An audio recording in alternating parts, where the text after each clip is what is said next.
tiếc ta chú ta là thả tiệt phal lâu này chú mò chuan azi mà chú chuan này tôi sẽ sugar chú mò very high này top test na po kha na lang phak to lo ta chuan tu no high ti này top alang asang lutuk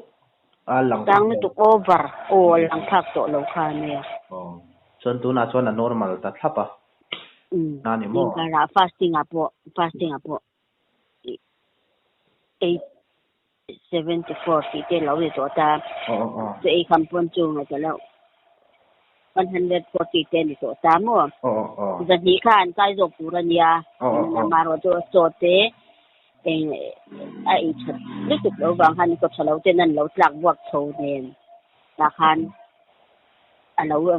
alo diam le ma to zo ko ni chu te thyroid te ko chu diam yang kan han test khan potassium le lo vel kha lo lan nei tam lo wa ama ka chanin den na kan ka chan athisen alumina pa ma kha athisen te kha lo khang ta mo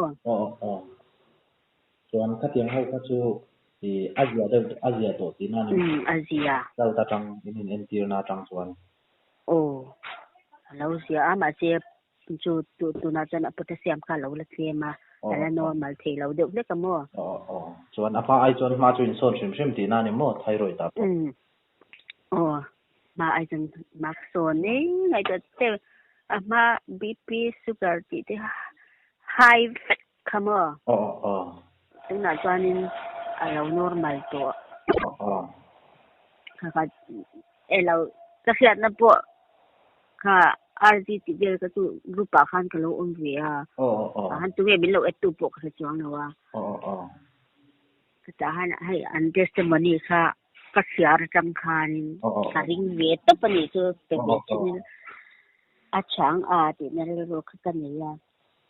kan pe ve chin khan ya ren ai khan sugar ti bel thyroid ti bel te kha alo normal te sia kan be se le kan cha nun le ni chuan mo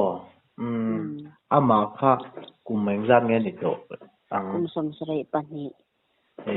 aming min thil thayem di kap thanga chuan i khoi venga nge nom kha ITI